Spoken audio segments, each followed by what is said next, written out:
Jack Kornfield, Après l'extase, la lessive. Chapitre 16.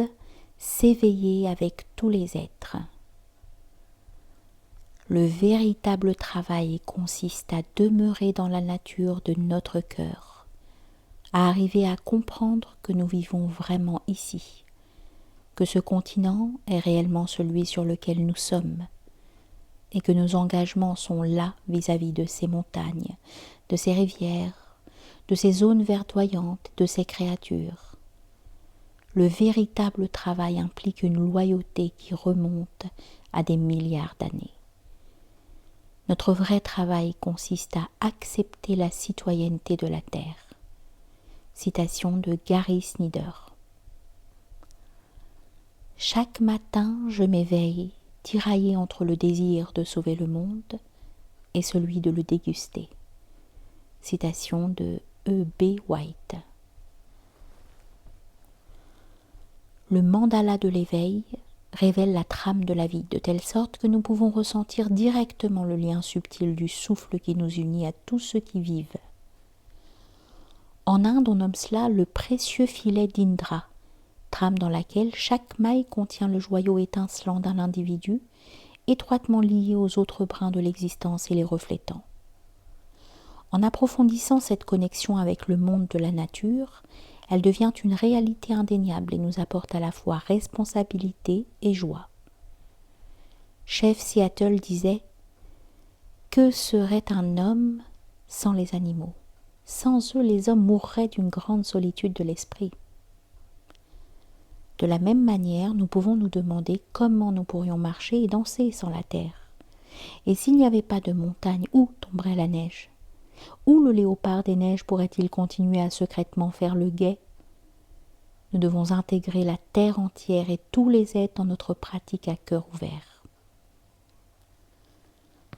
Pratiquer avec les montagnes et les rivières. Quand le Bouddha, après avoir contemplé l'étoile du berger et atteint l'éveil sous l'arbre de la Bodhi, partit enseigner, il choisit de le faire au début dans la forêt, à l'ombre des arbres du parc des gazelles de Samat, plutôt que dans la ville de Bénarès, située à une dizaine de kilomètres de là. De même, Moïse conduisit son peuple dans la nature. Il n'était pas à la recherche d'une ville, mais d'une terre qui ruisselle de lait et de miel. Jésus se rendit seul dans le même désert, et bien qu'il ait enseigné dans des villes, il revint souvent au bord de la mer, dans les oliveraies, les champs et les jardins. Ses paroles s'inspiraient de la vie des bergers et des pêcheurs, du lion, de l'agneau et des fleurs de lys. Toutes les traditions spirituelles incluent le monde de la nature dans leur sagesse, à la fois comme un lieu de refuge et comme une manifestation de la loi naturelle et sacrée. Les catholiques et les bouddhistes contemplatifs continuent à pratiquer dans les montagnes et les forêts. Un de mes enseignants, Ajahn Buddhadasa, qui fonda un grand monastère au cœur d'une forêt, parle du monde de la nature comme d'un enseignant. Nous le citons. Les organes de notre corps, nos bras, nos mains, nos poumons, nos reins fonctionnent comme une coopérative afin de survivre. Les humains, les animaux, les arbres et la terre sont entremêlés, associés en coopérative. Le soleil, la lune, les planètes et les étoiles sont aussi une coopérative gigantesque. En nous éveillant à ce qui est au-delà de notre intérêt individuel, nous découvrons une écologie naturelle de l'esprit et de la nature, fraîche, ouverte, joyeuse, dans laquelle nous sommes organiquement reliés à toute chose. Fin de citation. Les notions modernes de culture basées sur l'écologie ne sont pas une nouveauté. Un enseignement traditionnel bouddhiste de l'Inde suggère aux humains de planter un arbre tous les 5 ans. L'un des gouvernants les plus sages de l'histoire du monde, l'empereur indien Ashoka, créa un vaste royaume régi selon les principes de l'interdépendance. Un jour, peiné par une campagne particulièrement sanglante destinée à conquérir le sud de l'Inde, Ashoka vit un simple moine qui marchait sereinement à travers le champ de bataille gorgé de sang.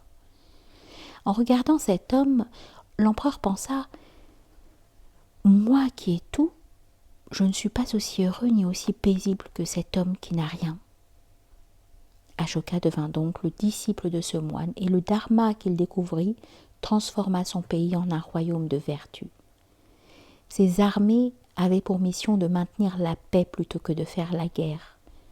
La tolérance religieuse, la responsabilité morale et le renoncement étaient mis en valeur. On encouragea le végétarisme, des puits furent creusés, les forêts furent préservées et des lois promulguées pour la santé et le bien-être du peuple, mais aussi de la terre. On trouve encore partout en Inde des piliers de pierre vieux de 2000 ans où sont inscrits les édits d'Ashoka. Malheureusement, la sagesse comme l'environnement doivent être constamment alimentées pour s'épanouir. Après le règne d'Ashoka, l'attitude de nombreux moines et nonnes asiatiques à l'égard de leurs liens interdépendants avec la terre devint passive et ils ne se préoccupèrent plus beaucoup de l'environnement. Dans les villages tropicaux et les monastères des forêts du sud-est asiatique, on jette tout simplement ses ordures par terre. Cela pouvait encore aller tant que ces déchets étaient des feuilles de bananier et des papiers d'emballage locaux, mais c'est devenu un cauchemar depuis que les plastiques les ont remplacés.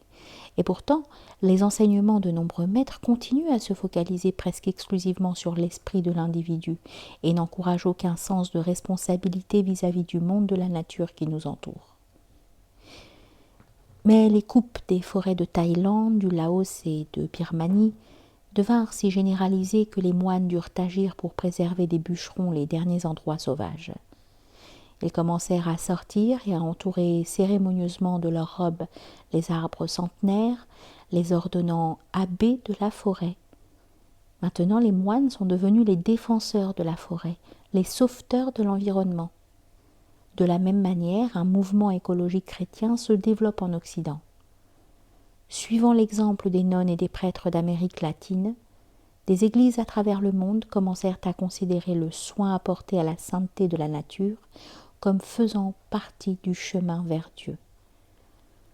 Les nonnes d'un couvent décrivent comment cette prise de conscience se développe, nous les citons.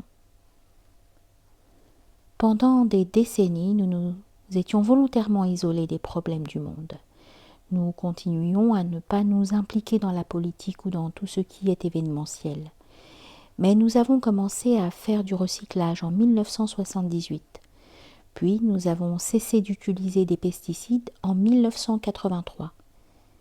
Aujourd'hui, la plus grande partie de notre nourriture est biologique. Nous réduisons au minimum l'usage de nos voitures et de nos camionnettes. Une attention à la terre s'est peu à peu glissée dans nos actions et nos prières. Nous apprenons cela à ceux qui nous rendent visite. Certaines de nos sœurs sont devenues militantes en Amérique latine. Cela ne veut pas dire que tout ceci était exclu de nos prières vers Dieu, mais maintenant les espèces en voie de disparition, la forêt tropicale et les cultivateurs pauvres sont intégrés à notre activité sacrée. Ils sont une partie de nous-mêmes. Fin de citation. Les royaumes du genre humain et de la nature ne sont pas séparés. Que ce soit en regardant la responsabilité de notre mode de vie dans le réchauffement de la planète ou dans la pollution de nos rivières, ou en considérant l'origine de notre alimentation, nous devons ouvrir les yeux et reconnaître cette interdépendance. Lorsque nous faisons nos courses dans un supermarché, nous pouvons penser aux nuages de pluie qui nous procurent cette nourriture, au terreau humide dans lequel elle pousse et aux milliers d'activités humaines grâce auxquelles elle arrive sur notre table. Le poète Alison Lutherman a écrit « Les fraises sont trop délicates pour être récoltées à la machine. Celles qui sont parfaitement mûres s'écrasent au moindre contact humain trop prononcé. Chaque fraise que vous avez mangée, chaque fruit, a été cueilli par des mains humaines calleuses. Chaque tranche de pain couverte de confiture représente quelqu'un à genoux, avec son mal au dos ou à la hanche, quelqu'un avec un mouchoir autour du poignet pour essuyer sa sueur. » Fin de citation. Au départ, la vie spirituelle peut se concentrer sur la transformation de l'être et la sagesse dans les relations humaines. Mais une perception non égotique doit aussi nous conduire à la globalité qui nous unit aux montagnes. Voici les réflexions d'un enseignant de yoga. Nous le citons. Quand je vivais en Inde dans les années 70, l'un de mes gourous enseignait le yoga dans une ville bruyante, sale et polluée. Nous apprenions tout ce qui concernait la pureté intérieure, mais jamais il ne mentionna la misère autour de nous. Mon deuxième gourou avait un ashram à la campagne, et là aussi, nous étudions le yoga, la méditation et de puissantes pratiques de respiration pour transcender le monde. Là encore, l'environnement était laissé à lui-même. C'était choquant de voir comment la conscience écologique et la pratique du yoga étaient deux mondes tellement séparés. Nous pensions qu'être végétarien suffisait. Maintenant, je dirige des retraites de yoga dans des endroits sauvages et j'essaye d'enseigner comment l'esprit pur et la pureté de nos rivières et de notre air sont interconnectés. Il est devenu nécessaire de vivre avec plus d'attention et d'avoir un yoga du monde pour relier consciemment nos corps avec le corps du monde. Fin de citation. Johanna Massy, enseignante bouddhiste, visionnaire et militante, fait remarquer qu'une transformation écologique ne peut avoir lieu que s'il y a une révolution spirituelle, un large revirement de la conscience humaine, dit-elle. Nous la citons. Même si nos scientifiques peuvent voir qu'il n'y a pas de solution technologique, aucune montagne d'ordinateurs, aucun produit magique ne peuvent nous sauver de l'explosion démographique, de la déforestation, du dérèglement climatique, de l'empoisonnement par la pollution et de l'extinction massive des espèces végétales et animales. Nous allons devoir aspirer à des choses différentes, rechercher des plaisirs différents, poursuivre des buts différents de ceux qui nous ont animés jusqu'alors, nous et notre économie mondiale. Fin de citation. À travers l'éveil spirituel, les valeurs de consommation se révèlent comme étant de plus en plus superficielles et fausses. La saisie et le besoin de possession laissent place à l'amour et à l'intégrité, au désir profond de vivre en harmonie avec toute la création. Une aspiration à vivre plus simplement s'élève pour le plus grand bien de nos cœurs. Un sens de responsabilité pour la vie sur Terre se développe.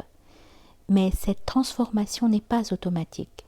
Dans tous les domaines du mandala de l'éveil, nous devons consciemment faire face à notre conditionnement et à nos habitudes. Une enseignante parle de ses luttes quotidiennes à cet égard, nous la citons. Les souffrances du monde continuent à être un dilemme qui me torture. Il ne se passe pas un seul jour sans que je sois choquée par la quantité de choses à faire. J'ai enseigné les pratiques contemplatives pendant 30 ans et je pense que l'éveil intérieur est à la racine de toute possibilité de transformation de notre existence égocentrique en quelque chose de bon pour le monde. Mais parfois cela semble tellement lent. Ce n'est pas que j'attende un changement du genre humain. En Inde et au Népal, dans les circonstances les plus pauvres que l'on puisse imaginer, j'ai vu aussi la complète perfection de la vie et la réalité vivante de la liberté. J'ai vu également, et je continue de voir, qu'il y a des millions de personnes affamées, pauvres, malades, et un nombre incroyable d'êtres dans le besoin. Je fais ce que je peux pour aider. J'essaie de vivre simplement. Chaque jour, je me demande si je soutiens les causes justes et si je fais les choix appropriés. Est-ce que j'en fais assez ? Fin de citation. À notre grand désappointement, les États-Unis demeurent le plus grand fabricant et fournisseur d'armes à travers la planète. Nous savons que le monde dépense ses richesses en armement, des milliards de dollars, alors que seulement 10% de ces sommes pourraient nourrir chaque année tous nos enfants, toutes les personnes affamées sur Terre. Nous avons découvert que la pollution croissante de nos ressources en eau douce affecte chacun de nous. Une analyse biologique du lait maternel des indiennes Mohawk de l'État de New York montre que toutes ces atteintes du sol se retrouvent dans notre corps. Qu'allons-nous faire ? Les valeurs spirituelles ne nous demandent pas de vivre comme des renonçants, dans la simplicité monastique ou dans le retour à la terre. Nous avons aussi besoin de guides spirituels en politique, en médecine, dans la justice, à Wall Street, dans nos forces de police, dans tous les domaines de la vie.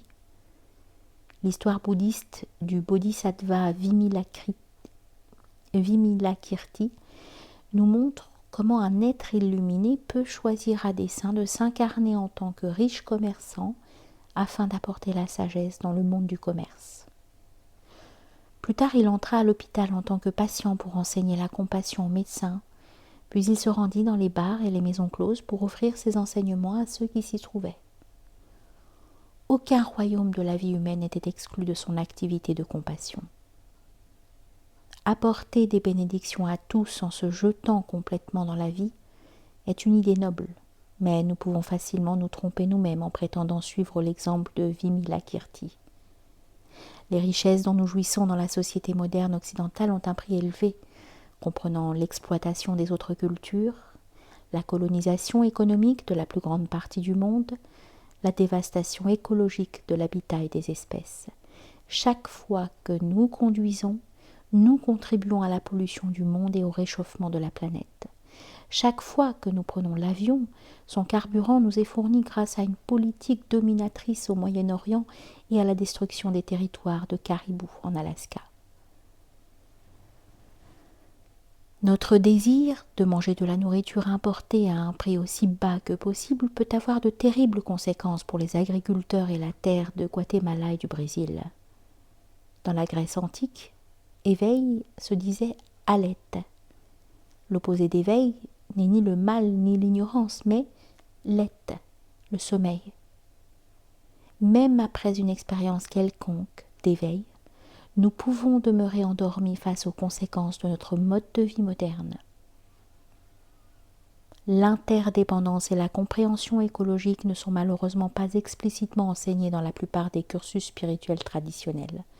Nous devons nous éduquer nous-mêmes pour voir le coût invisible de nos actions, jusqu'à ce que notre vie extérieure soit en harmonie avec les vraies valeurs de notre cœur. De nos jours, l'inventaire moral, entre guillemets, d'un être humain doit être étendu à son mode de vie. L'octuple sentier bouddhiste comporte la pensée juste, l'action juste, la parole juste et les moyens d'existence juste. Notre mode de vie, notre travail, notre maison, nos revenus, nos voyages, notre niveau de consommation, notre participation politique et sociale, sont-ils en harmonie avec notre compréhension nouvelle et élargie de l'interdépendance ? Quelle direction notre attention à la Terre et notre réalisation de l'interdépendance nous demandent-elles de prendre dans notre vie ? Comment devons-nous changer, non pas par culpabilité, mais par amour ? Cette transformation commence par l'acte même de nous poser ces questions. Voir avec les animaux, écouter avec les rivières. Nous devons parfois sortir totalement de notre conscience égocentrique. Pour effectuer ce travail d'ouverture à l'interdépendance, John Seed, qui milite pour la défense de l'environnement, a créé un groupe de méditation appelé l'Assemblée de tous les êtres. Ces réunions se tiennent partout dans le monde. Lors de ces rassemblements qui se déroulent dans des lieux où la nature révèle sa beauté, il est demandé à chaque membre du groupe d'aller dehors pendant un jour ou deux, de marcher et de relier son cœur à une voix qui cherche à être entendue, celle d'un lieu particulier, d'une montagne particulière ou d'une rivière, d'une plante, d'un animal, un héron, un pin, un bison, une colombe. Ensuite, après avoir fabriqué des masques ou des costumes qui représentent ce qu'ils ont choisi, les membres du groupe tiennent leur assemblée. Chacun parle au nom de son espèce ou de son endroit. Je suis un canard et je parle au nom du gibier d'eau. Je suis un ruisseau de montagne et je parle pour les rivières du monde. Quand toutes les espèces sont présentées, elles commencent à exposer leurs problèmes à l'assemblée. Il est demandé à quelques membres du groupe de rester dans leur rôle humain et de s'asseoir au centre pour écouter. En tant que oie sauvage, je veux dire à l'assemblée que mes longues migrations sont maintenant rendues difficiles du fait de la disparition des marécages. Les coquilles de mes œufs sont fines et fragiles. Elles se brisent avant que mes petits soient prêts à naître. Je crains que mon squelette soit empoisonné. L'assemblée se recueille sur cette vérité. Ô humain, je parle en tant que rivière porteuse de vie. Regardez ce que je véhicule maintenant que vous m'avez déversé vos déchets et vos produits toxiques. Je suis devenu source de maladies et de mort. » L'assemblée continue à écouter. Et une fois que toutes les autres espèces ont été entendues, la parole est donnée aux humains. D'ordinaire, ils expriment des regrets et des peurs quant à l'avidité humaine et aux forces qu'ils ont déchaînées et ne contrôlent plus maintenant. Les peines du monde qui sont exprimées galvanisent leur inquiétude pour l'avenir de toutes les espèces. Les humains sont alors invités à demander de l'aide auprès du vaste monde de la nature. Les non-humains offrent leur sagesse et leur force. La montagne fait don de sa stabilité paisible, le faucon de sa vue perçante, le coyote de sa créativité joyeuse, la fleur sauvage d'un parfum qui nous rappelle à la beauté, le vieux pin de son infatigable résistance. Comme dans cette assemblée, nous pouvons apprendre de la nature où que nous soyons. Les plantes, les animaux et les rivières dans les vallées nous apportent sagesse et soutien. Ils nous apportent le dharma. Le grand maître zen Dogen dit un jour « Dans chaque bambou, il y a tous les Bouddhas. » Et pourtant, si ce bambou Bouddha est transporté de façon irréfléchie de son pays natal dans notre arrière-cour, il devient rapidement un fléau pour notre voisinage. Sa puissante ténacité doit être respectée autant que sa beauté. Que ce soit en transportant des bambous ou en condamnant des rivières, pour vivre avec sagesse dans le monde de la nature, nous devons honorer sa puissance et son intégrité et ne pas imaginer pouvoir simplement l'adapter à nos propres idées et à nos propres convenances. Les moines qui vivent dans les forêts de Teck aiment la beauté et l'ombre de leurs voûtes verdoyantes, mais ils respectent aussi la force du tigre, le venin du cobra, les fièvres de malaria et toute la vie sauvage qui s'y abrite. Tous sont pour eux des enseignants. Les plantes et les arbres en guise d'enseignants. La tradition des aînés de la forêt nous recommande de passer du temps dans la nature. Nous commençons à transformer notre esprit à chaque fois que nous allons faire une marche et sentons les massifs de laurier après la pluie, à chaque fois que nous nous arrêtons pour admirer un cognacier au printemps, un érable aux couleurs de feu en automne, l'ombre particulière d'une rose au crépuscule, le lys bourgeonnant sur la grille d'entrée de notre voisin, le dernier bruissement des petits animaux dans le silence stupéfiant des montagnes à la tombée de la nuit. Nous ranimons notre vie spirituelle à chaque fois que nous retournons vers la vie sauvage du monde et percevons la beauté qui nous a donné vie et les cycles que nul ne saurait assujettir, bien plus vastes que tous nos projets. De cette manière, notre attention au monde non humain peut s'accroître, non par obligation mais par amour, par gratitude et respect pour l'ensemble de la création et sa sainteté perpétuelle. En prenant soin de cette terre, nous faisons partie de son éveil. Comme l'écrivit Ralph Waldo Emerson, apprécier la beauté et découvrir le meilleur chez les autres, laisser un monde un peu plus harmonieux, que ce soit par un enfant en bonne santé, un bout de jardin, une condition sociale améliorée, savoir que parce que vous avez vécu une vie, ne serait-ce qu'une seule, c'est avoir réussi. Veiller sur le monde de la nature est un chemin qui nous amène à prendre également soin du genre humain. Le projet des jardins en prison de Katie Sneed a montré les bienfaits remarquables qui peuvent apparaître lorsqu'il y a reconnaissance de notre lien avec tout ce qui vit.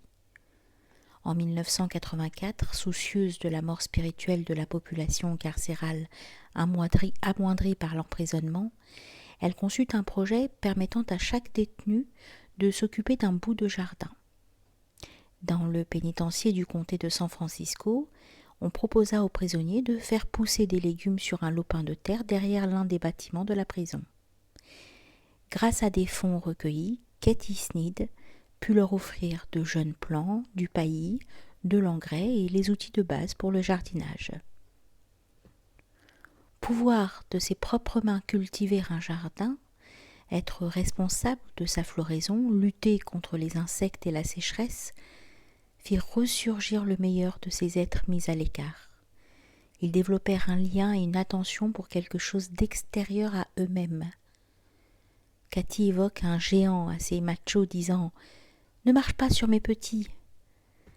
Les gardiens de la prison furent stupéfaits du changement.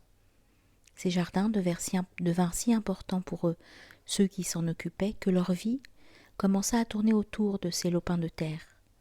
Certains même, quand leur temps d'incarcération vint à terme, commirent à dessein de petites infractions ou ne tenèrent pas parole pour pouvoir ainsi retrouver leur jardin. Cela amena Cathy à l'inévitable étape suivante.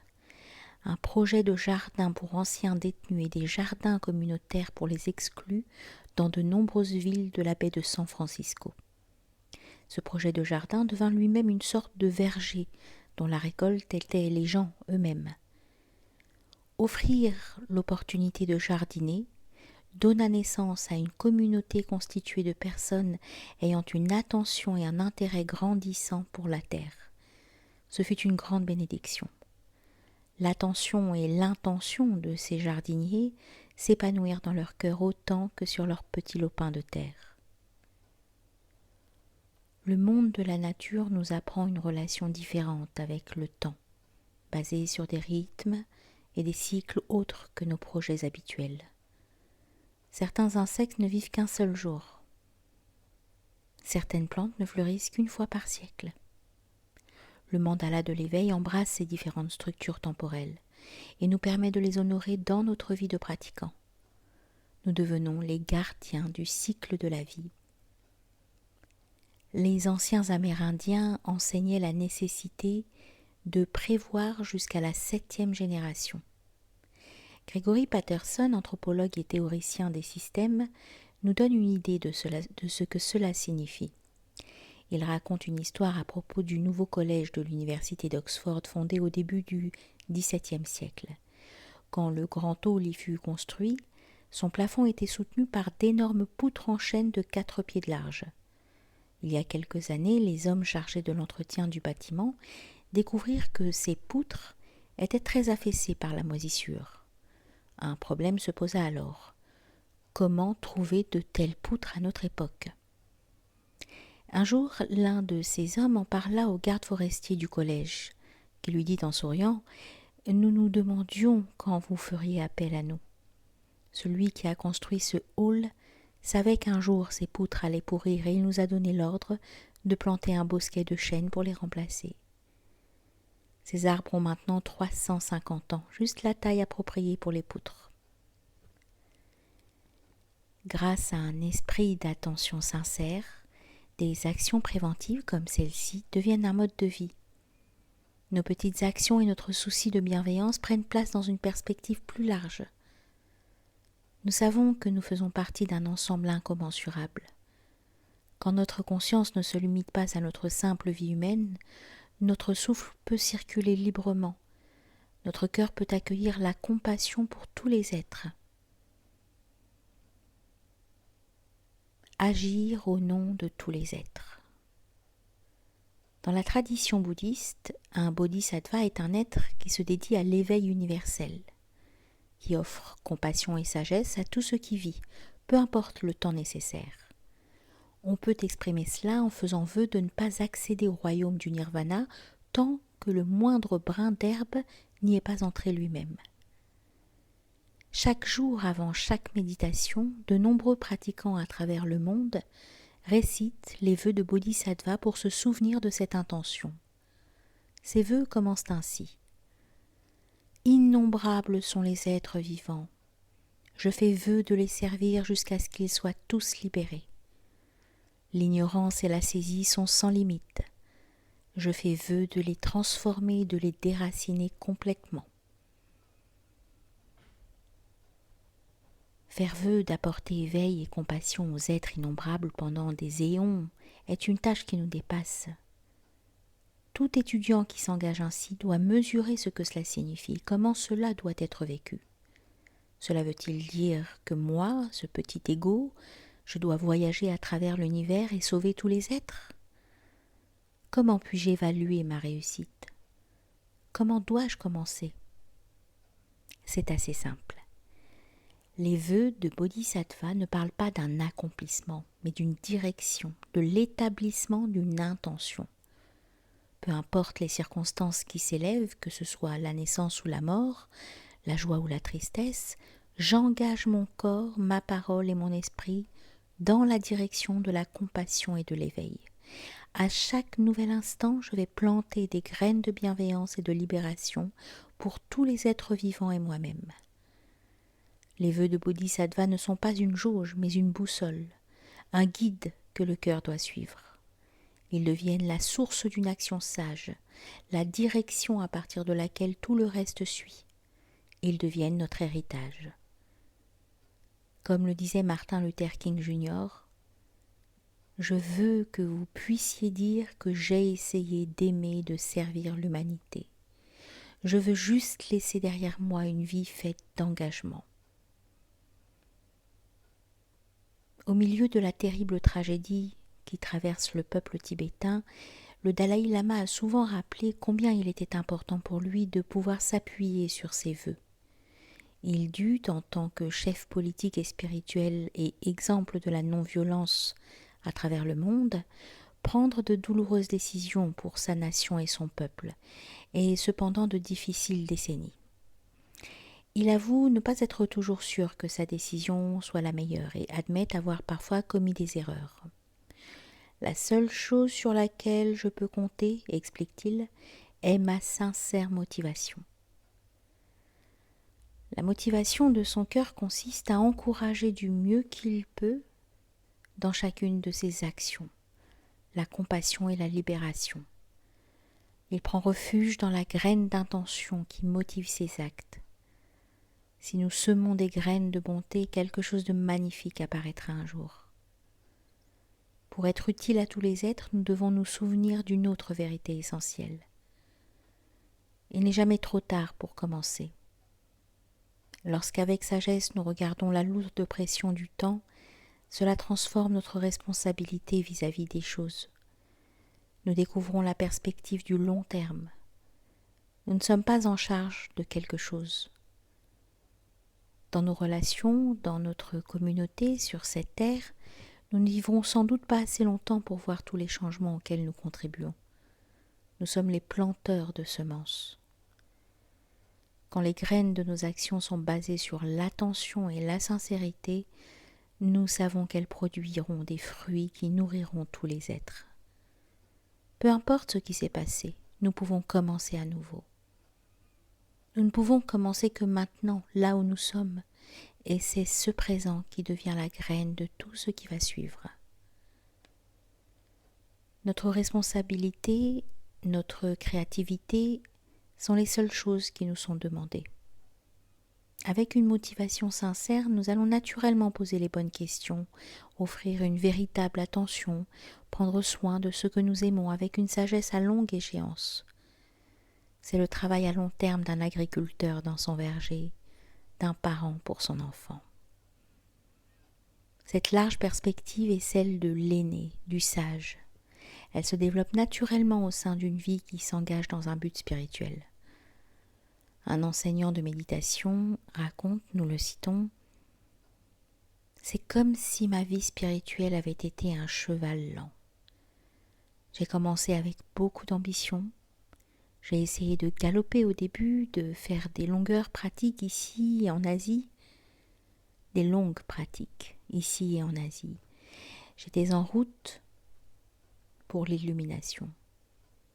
J'ai rencontré l'extase, la félicité, des états mystiques et une vision incroyable. Oui, tout cela est arrivé. Mais tout cela n'a fait que m'éveiller à ce que je devais faire. Pour être véritablement une personne heureuse, j'ai dû ralentir le cheval, revenir sur terre et faire en sorte que ma vie s'accorde avec mes valeurs.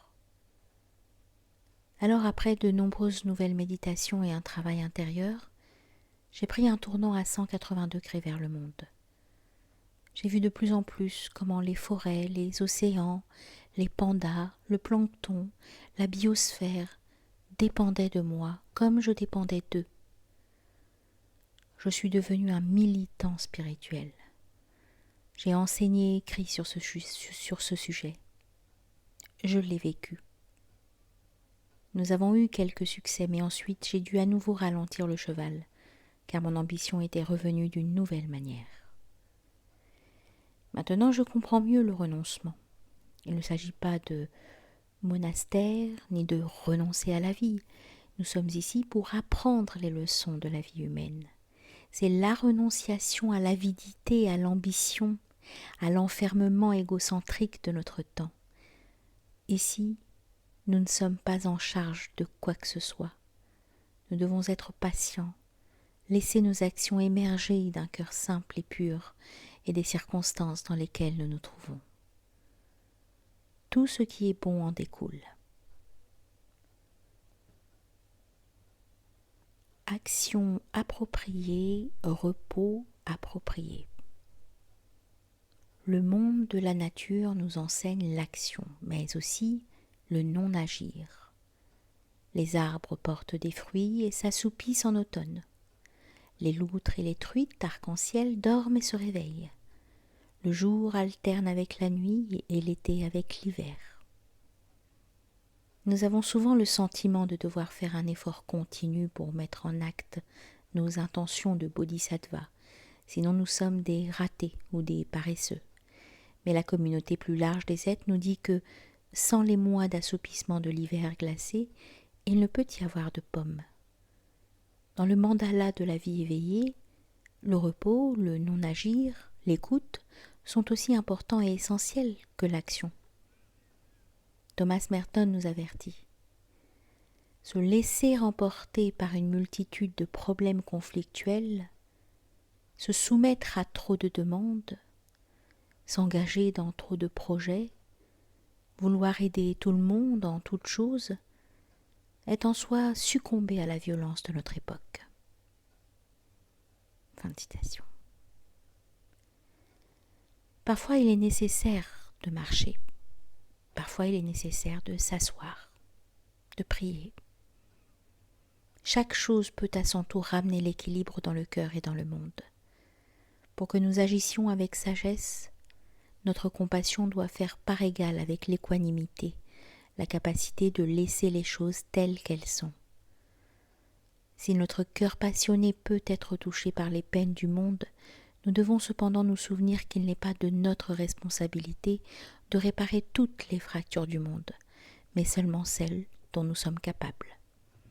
Autrement, nous dépassons la mesure, comme si nous étions sur cette terre pour être le sauveur de l'humanité qui nous entoure. Compassion et équanimité sont en harmonie lorsque nous vivons dans la réalité du présent. C'est très simple. L'attention et la compassion ne sont véritablement présentes que pour un pas à la fois, une personne à la fois, un moment après l'autre. Autrement, nous sommes submergés par tous les problèmes à résoudre, les dilemmes dans notre famille ou notre communauté au sens large, l'injustice et la souffrance du monde entier. La compassion sera plus réelle si elle s'adresse à ce qui est particulier et répond à l'immédiateté de l'instant présent. Mais dans des situations globales, il faut agir ainsi.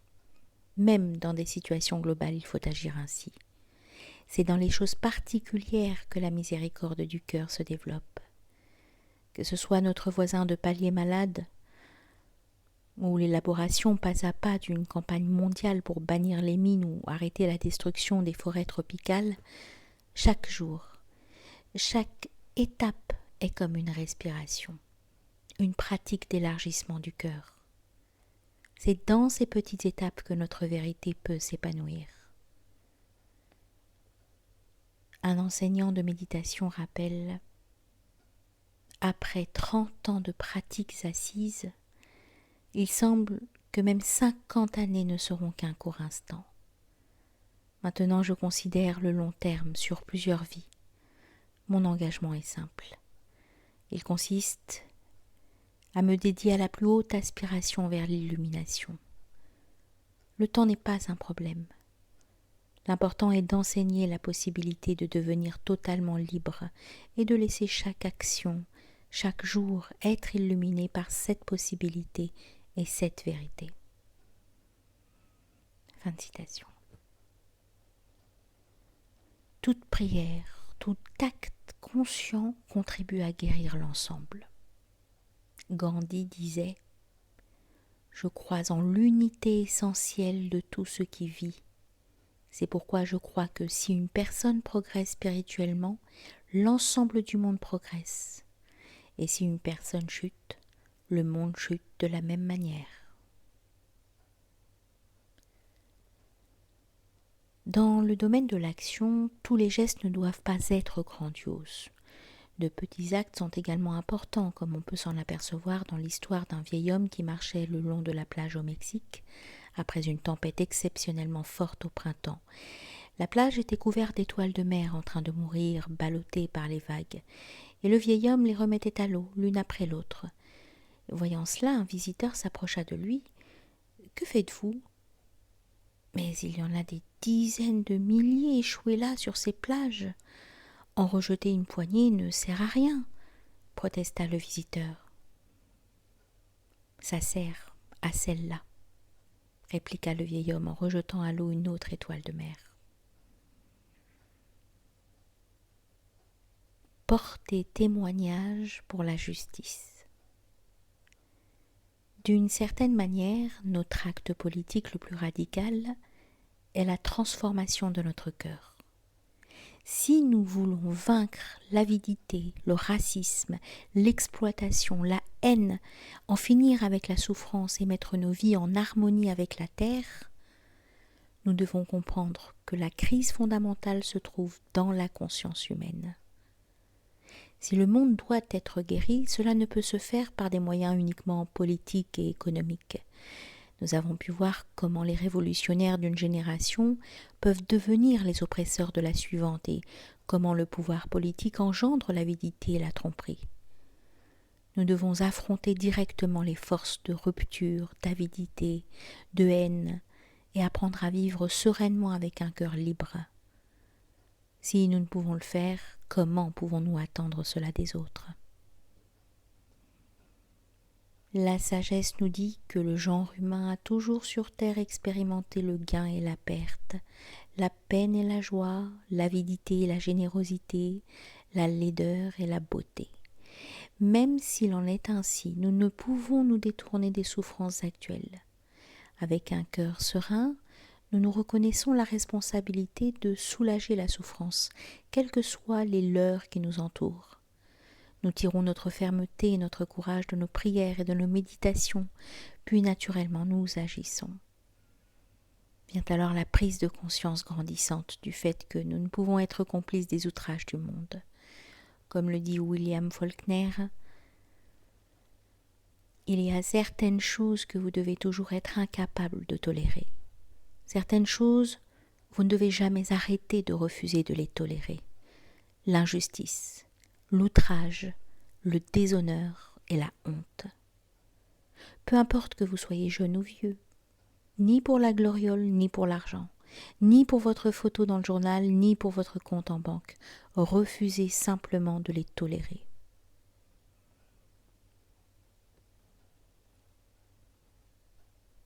Parfois, la réponse la plus puissante consiste à porter témoignage courageusement, et ce seul geste suffit à générer une transformation. Joanna Macy, enseignante bouddhiste et militante, raconte comment elle mena son travail sur le désespoir et l'initiation dans une des villes les plus proches de la centrale nucléaire de Tchernobyl. La région de Tchernobyl était jadis connue non pas pour la fusion partielle des réacteurs de sa centrale nucléaire, mais pour ses forêts et ses montagnes magnifiques. Durant des siècles, les gens qui vivaient là marchaient dans la montagne, y pique-niquaient, ramassaient des champignons, pêchaient, chassaient et coupaient du bois pour le feu. Maintenant, à la maison comme au travail, leurs fenêtres et leurs portes sont scellées par du ruban adhésif, et ils ne peuvent sortir sans courir le risque d'irradiation meurtrière. Il ne leur reste que les photos de ces forêts accrochées au mur. En rencontrant les responsables de ces populations, Joanna demanda avec insistance combien de temps il faudra avant de pouvoir retourner dans les forêts.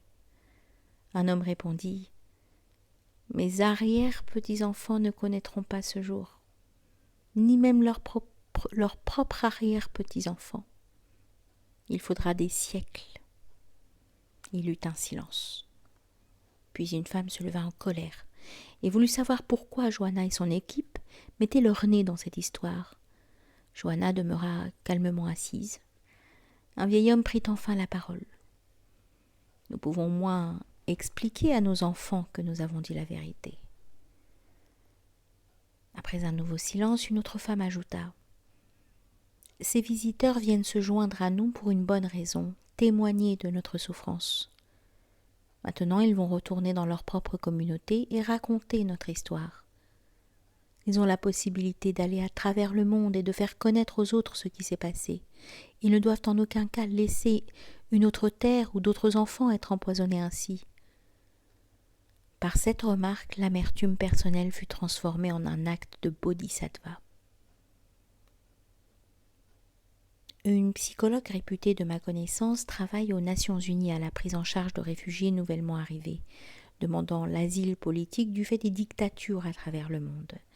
Elle a parfois du mal à s'endormir, à oublier les récits et les images de torture rapportés par les réfugiés afghans, ougandais, haïtiens, guatémaltèques venus du Burundi, de Bosnie et de tant d'autres pays. Supporter tout cela, c'en est trop pour le cœur humain.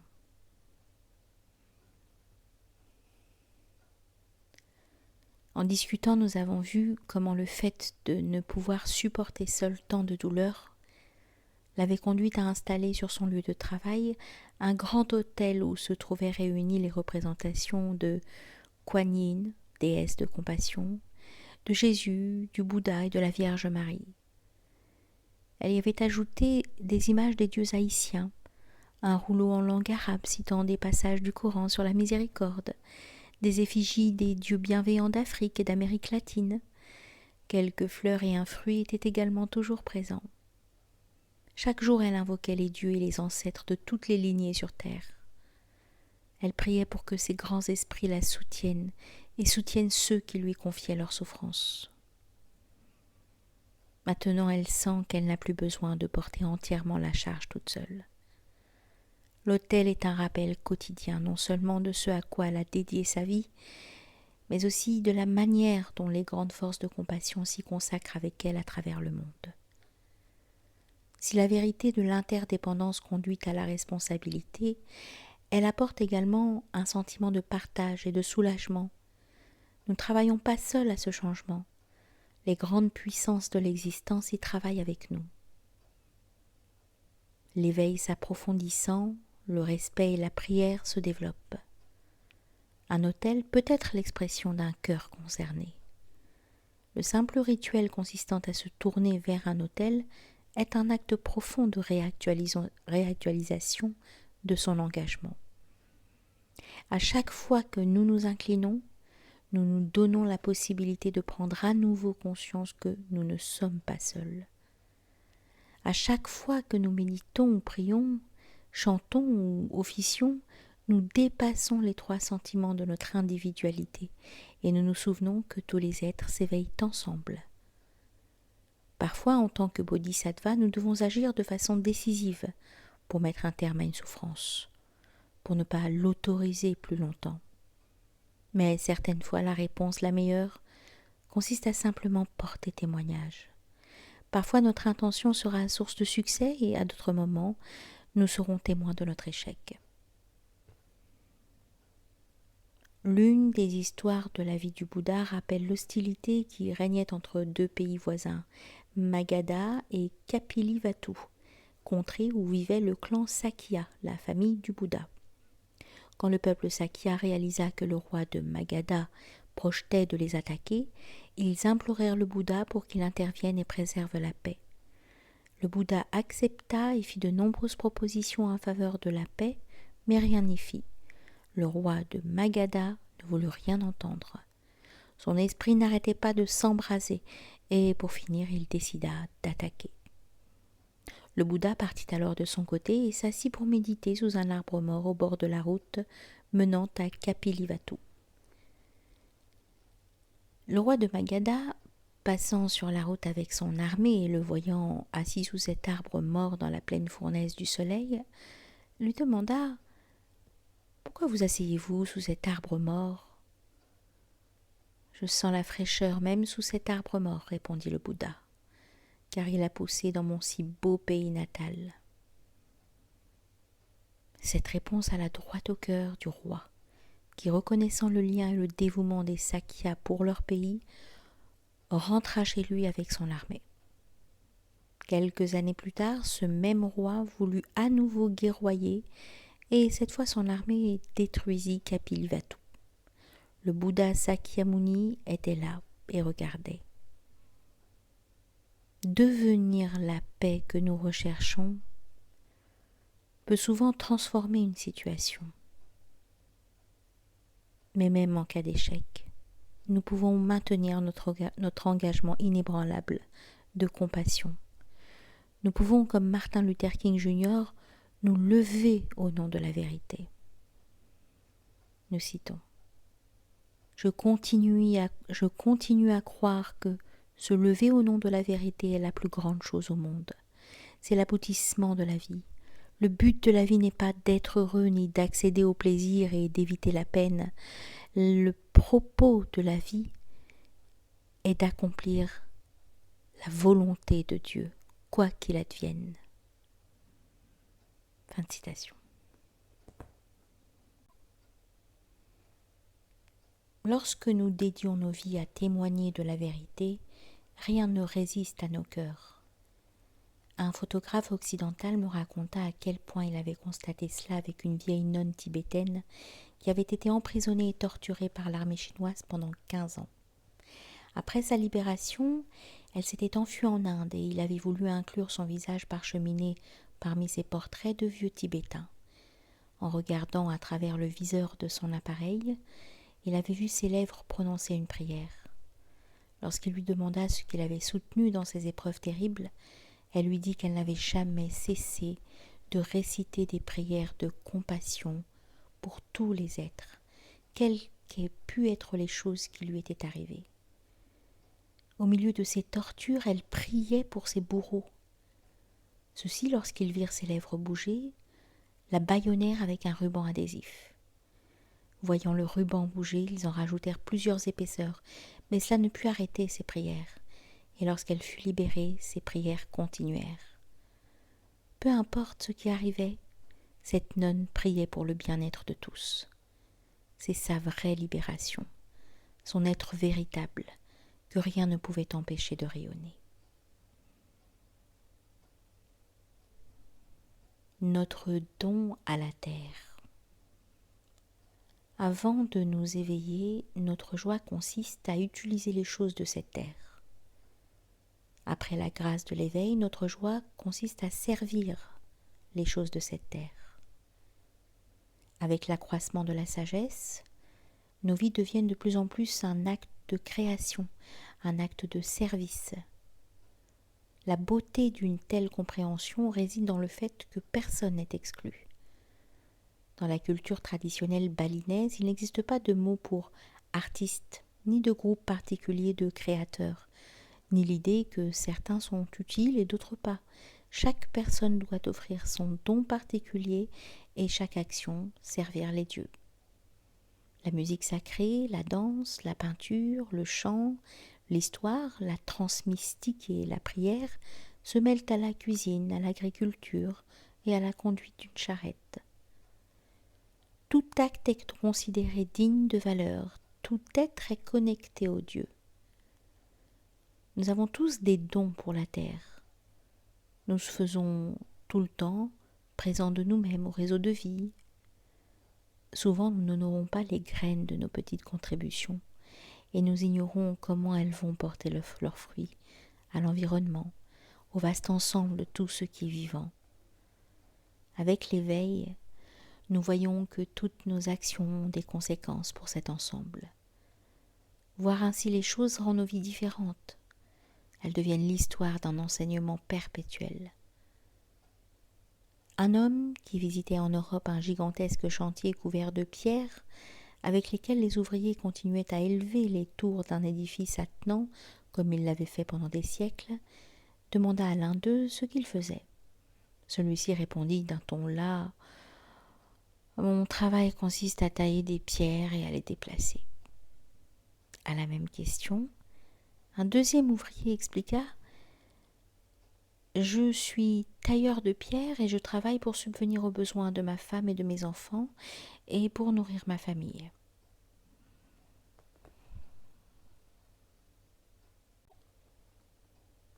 Un troisième homme, accomplissant la même tâche, le regarda joyeusement et dit: « Je construis une grande cathédrale. »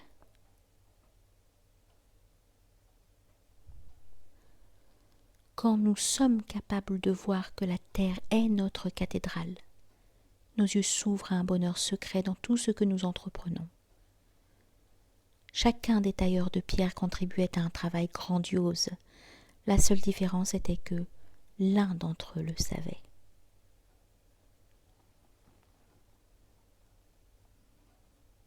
Que nous prenions position politiquement ou que nous travaillions dans nos écoles, que nous méditions pendant un an ou que nous vivions un an dans un séquoia, comme le fait une jeune femme du nom de Julia Butterfly Hill, pour empêcher l'abattage des vieux séquoias dans le comté de Humboldt, nous devons offrir notre contribution et faire entendre notre voix.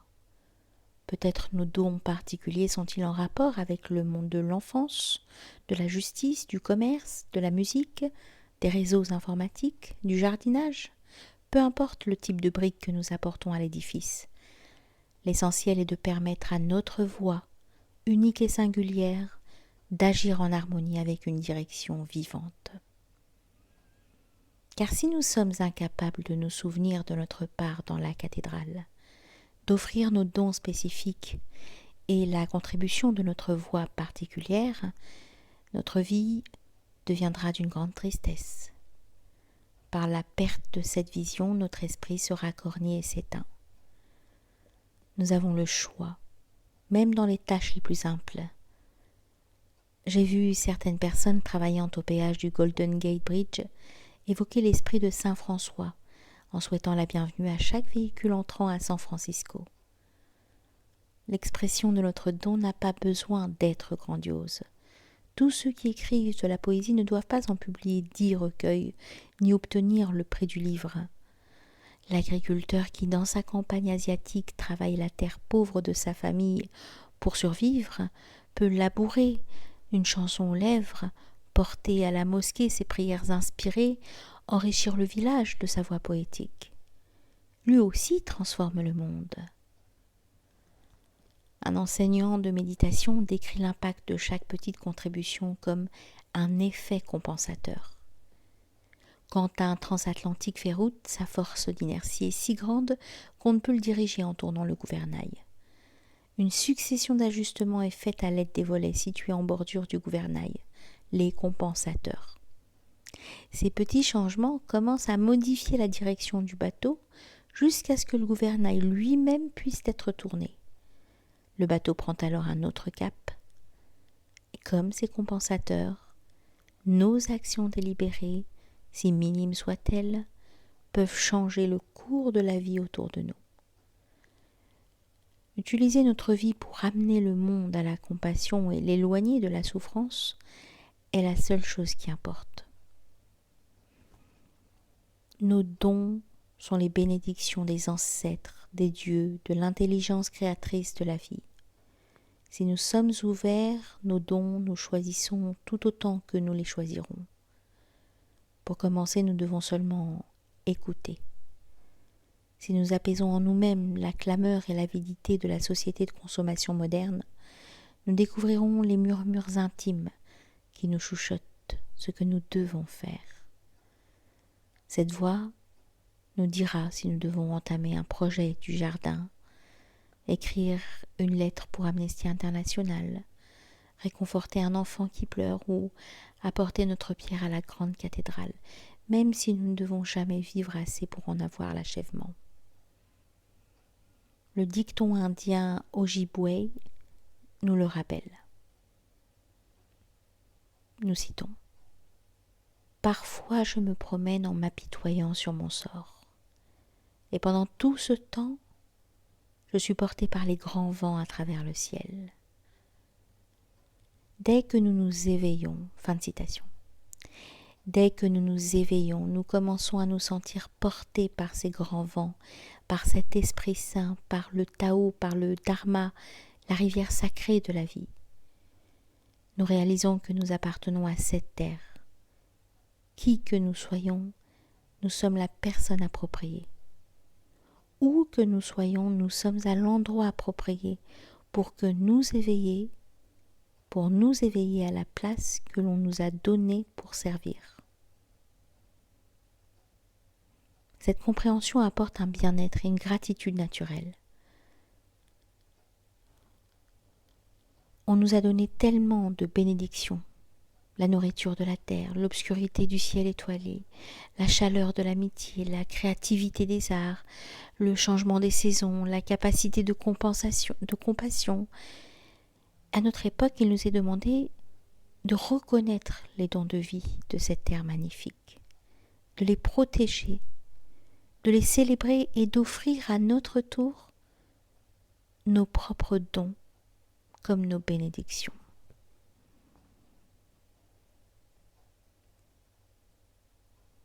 Nous citons Walt Whitman. Voici ce que vous devez faire. Aimez la terre, le soleil et les animaux. Dédaignez les riches, donnez l'aumône à tous ceux qui la demandent. Dressez-vous face aux idiots et aux fous. Consacrez vos revenus et votre travail aux autres. Haïssez les tyrans. N'ayez pas de controverse à propos de Dieu. Soyez patient et indulgent avec les gens.